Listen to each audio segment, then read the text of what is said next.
नमस्कार दोस्तों। सोचिए एक आदमी जो खुद को देश का सबसे बड़ा हिंदू समझता है, जो हिंदू धर्म के लिए जान देने को तैयार है, एक दिन पता चलता है कि वो हिंदू है ही नहीं बल्कि एक अंग्रेज माँ बाप का बेटा है। आप सोच रहे होंगे कि ऐसा कैसे। ये कहानी है रविंद्रनाथ टैगोर के महान उपन्यास गोरा की, जो सिर्फ एक कहानी नहीं बल्कि भारत के लिए आईना है।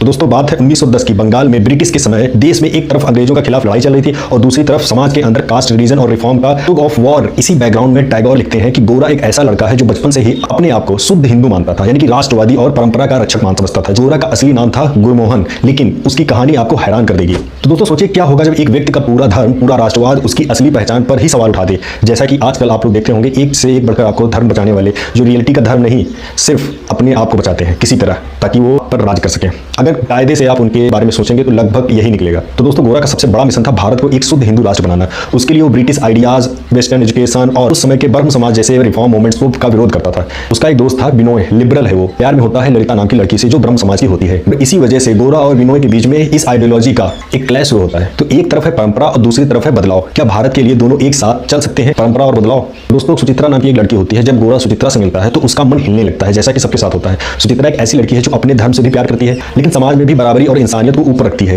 धीरे धीरे गोरा अपने सोच पर सवाल करने लगता है, पर असली धमाका तब होता है जब उसके जन्म का सच सामने आता है। तब सोचिए जिस धर्म के लिए आपने पूरी जिंदगी लड़ाई की, आप उस धर्म के हो ही नहीं। दोस्तों जब गोरा को अपनी मां से पता चलता है कि वो हिंदू है ही नहीं, एक क्रिश्चियन माँ बाप का बेटा है, हिंदू परिवार ने उसे सिर्फ गोद लिया था, तब गोरा का पूरा विश्वास टूट जाता है। जो शुद्ध हिंदुत्व की सोच उसने बनाई थी एक पल भर में बिखर जाती है। लेकिन ये सच है कि उसके अंदर एक नया गोरा जन्म लेता है। अब उसके लिए धर्म का मतलब अलग हो जाता है। धर्म सिर्फ एक लेबल नहीं बल्कि इंसानियत का मूल है। उसके दिमाग में ऐसी बातें चलती हैं। जब हम अपनी पहचान के घूंघट को उठाते हैं तब पता चलता है कि असली धर्म क्या है।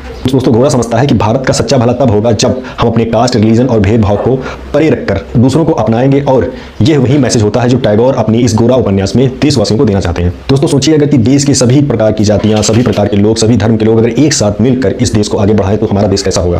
तो दोस्तों टैगोर इसी उपन्यास में अपने 5 समाज सुधारक संदेश देते हैं गोरा के माध्यम से। सबसे पहला होता है इंसानियत पहले होना चाहिए, धर्म बाद में। सबसे पहले ह्यूमन की वैल्यू करो। जो सामने आपके इंसान है वो कैसा है, कौन है, सबसे पहले आपके अंदर ये सोचनी चाहिए वो किस धर्म जात से, ये नहीं आना चाहिए। दूसरा उनका उद्देश्य रहता है कास्ट सिस्टम को तोड़ना, यानी कि भेदभाव का समापन कर देना। तीसरा उनका है डायलॉग ओवर डोगमा, यानी कि समाज में जितने भी प्रकार के लोग हैं सभी से बात करना जरूरी है, ताकि हो सकता है कि किसी एक से अच्छा निष्कर्ष निकल सके, उसकी अच्छी सोच हो, उसी को अपनाना चाहिए। तो उनसे अलग हटकर, उनसे दूर रहने के बजाय हमें सब लोगों से बातचीत करनी चाहिए। दोस्तों 5वां संदेश देते हैं टैगोर जी कि ट्रू नेशनलिज्म, यानी कि राष्ट्र के लिए प्रेम का मतलब सिर्फ एक धर्म नहीं बल्कि सबको साथ लेकर चलना होता है।